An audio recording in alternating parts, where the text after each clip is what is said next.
Welcome to Entering Tyngsborough Podcast about all things municipal government and the community. I'm Rony Camille. Today on this episode, we talk all things health from the Board of Health. Hello, I'm Ashley Pavlakos, the public health nurse for the town of Tyngsborough. Hi, I'm Siobhan LaFreniere, the regional public health specialist for the town of Tyngsborough. Ashley, Siobhan, thanks so much for joining us on the program. So first and foremost, for people that will be listening or watching Entering Tyngsborough, what exactly is your role in town? Okay. I will go first. As a public health nurse, can have many roles, is what I'm saying. Public health covers many topics, many specialties. But as my role in Tyngsborough, one of my main focuses is communicable disease tracing or contact tracing, meaning if a resident in town tests positive for something that is considered a communicable disease, I would reach out to that resident and do a case investigation. If I find that they've identified a restaurant or a food store that needs investigation, I'm allowed to communicate with the health department team and send out a health agent so we can protect the public, make sure no one else is getting sick. That's something I have to do. Anything else I do would be bringing initiatives into the town, anywhere from educational presentations to offering classes to folks. My role in Tyngsborough is to assist with outreach if a resident needs assistance, support, guidance through anything that they might need resource-wise, healthcare-wise. I can connect them with somebody to help them with what they're going through. I also help Ashley on the initiatives, bringing some initiatives. I am doing some events coming up, and as well as health education promotion, tabling events, and supporting Carrie and Angela in the health department. Ashley, you mentioned if somebody is sick in town and you do the contact tracing, how would that work? If they were to pick up something at a local restaurant in the area, would they contact the Board of Health or would they be referred from their primary physician's office? Absolutely. There's two ways to get in touch with us. If you had gone and sought care for your illness and it came back as a communicable disease, it is mandatory that gets reported to the state. And so once the state finds out about that, they let the health department know so the health department team can take over. So that's kind of out of the resident's hands. If a resident was to eat at a restaurant either in town or local, they can contact their local Board of Health and just inform them, like, I ate at this restaurant, this is the symptoms I experienced, and then through our conversations we can do a little bit more case investigation, and then I again would communicate with the health team to send out an agent to that food establishment if necessary. Sure. And what would be considered communicable disease? Sure. So what I'm thinking off the top of my head, it would be anywhere from salmonella, campylobacteriosis, E. coli, of those natures. A lot of foodborne illnesses I see. We do get occasional tuberculosis cases, which is mandatory that I follow up with those residents as well, and those kind of illnesses. And so the both of you came to Tyngsborough just shy of under a year, almost 2 years ago, as part of a grant, and you guys kind of share resources with different communities. Can you guys kind of expand on that? Absolutely. I would love to, if that's okay, Siobhan. All right, awesome. So yes, we both came to work for Tyngsborough under the Public Health Excellence Grant, which is a state-run grant. We work officially for 4 communities. So Tyngsborough obviously being one, Tewksbury, Chelmsford, and Bill. That allows us to share our initiatives, collaborate amongst those groups of people and bring the most amount of I guess, resources to each community, kind of sharing the wealth, so to speak.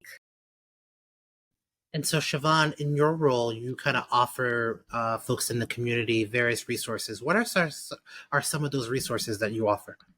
Definitely. So I just recently finished a 30-page regional community resource guide that you can now find on the health department.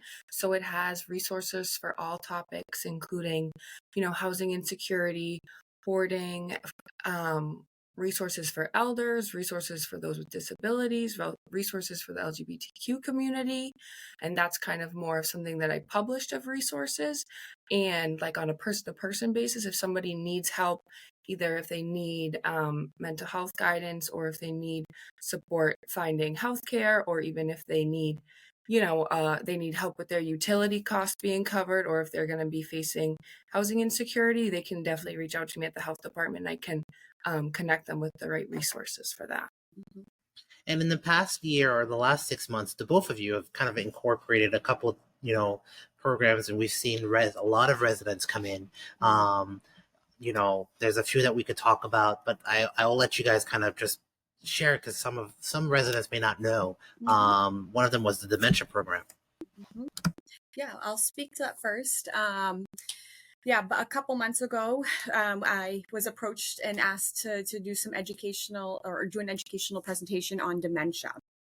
I was able to hold that presentation right at town hall, and it was pretty well attended. I think we had about 16 to 20 individuals attend, and just, looking for support, some education in that sense. Other than that, I have been doing, we've been alternating months, but we do blood pressure clinics out of town hall and cholesterol clinics, which have been, I've gotten great feedback about both of those initiatives. We have offered youth mental health classes in the past for free.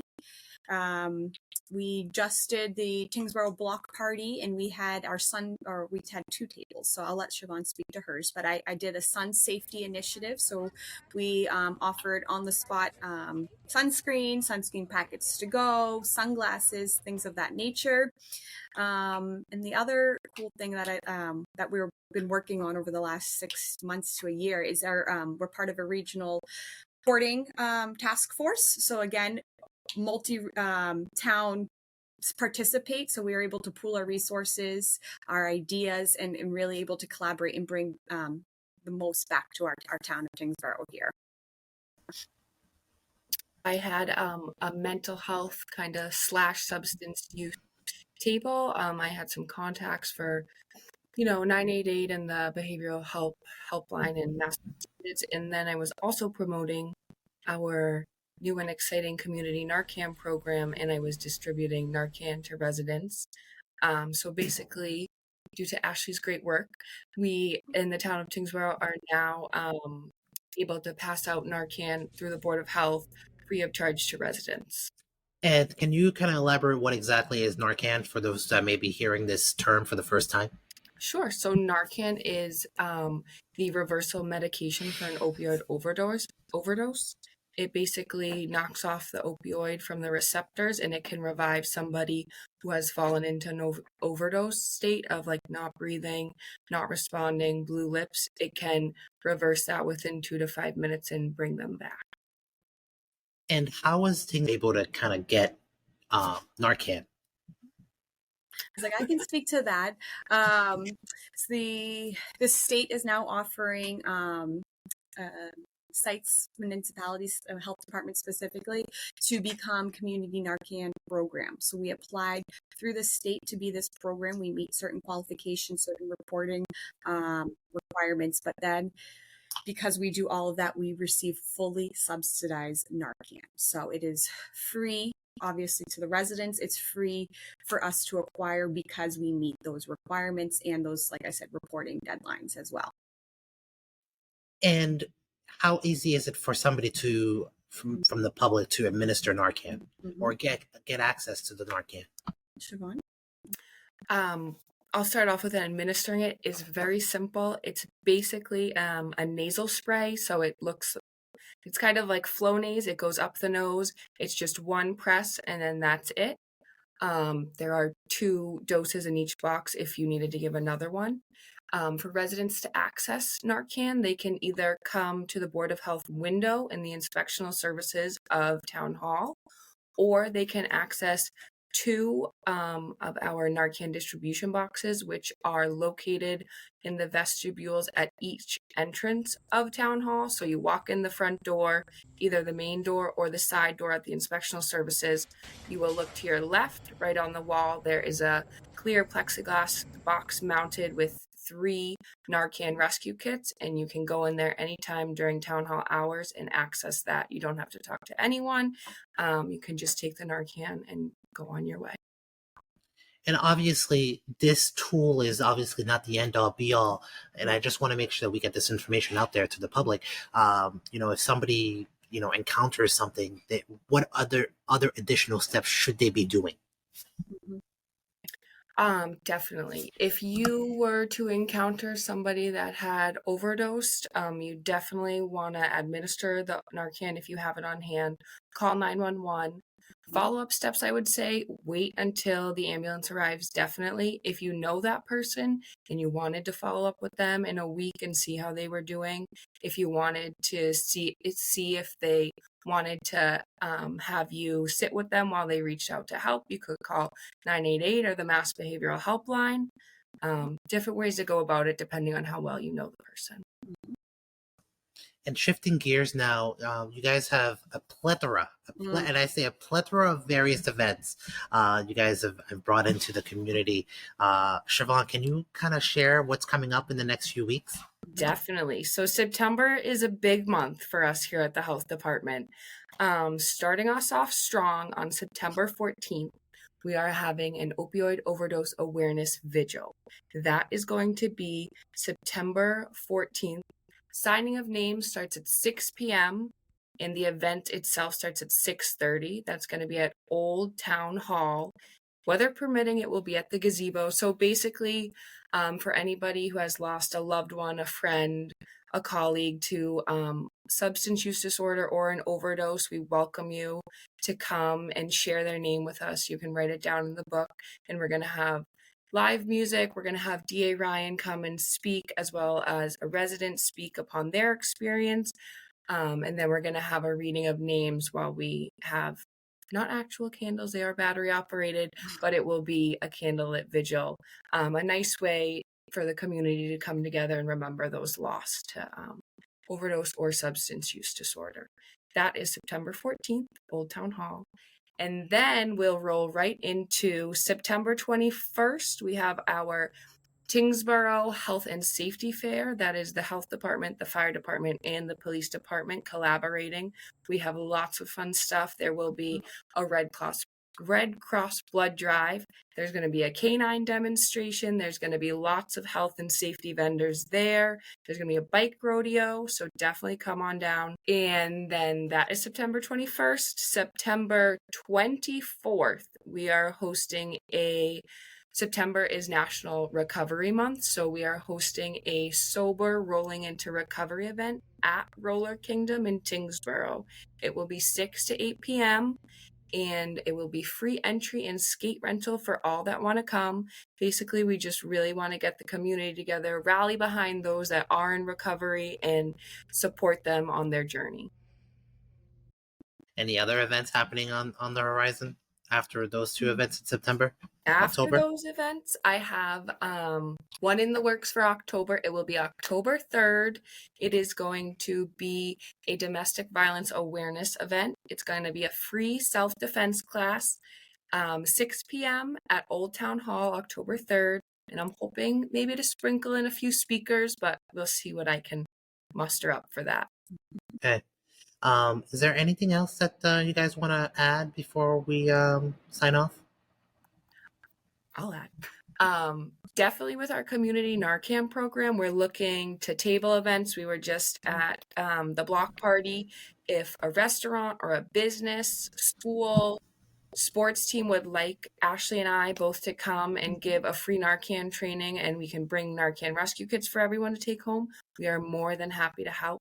So please reach out to the Board of Health, and we can definitely arrange that on your time, on your schedule. We would love to come and train you on how to use Narcan so that you feel comfortable taking it home. I have one more question for the both of you. What does this work mean for each of you personally, this type of work? I'll start with Ashley. That's a great question. This work means so much to me. I have family members that have struggled with substance abuse, mental health issues. I take pride in what I do. I know how much it means if you can connect to at least one person. It makes the world of a difference. Siobhan? Yeah, I agree with Ashley. It means so much. I think that there are so many resources out there for people, and I never want someone to feel like they are alone when there's so much that we are doing, that other towns are doing, that the state's doing, organizations are doing, and I just never want someone to feel alone when there's so much support here for them. Ashley, Siobhan, thank you so much for joining us on Entering Tyngsborough. Thank you. Thank you. And that's all the time that we have for this episode of Entering Tyngsborough. To learn more about what's happening in your municipal government, visit the town website at tyngsboroughma.gov. I'm Rony Camille. Until next time, be well.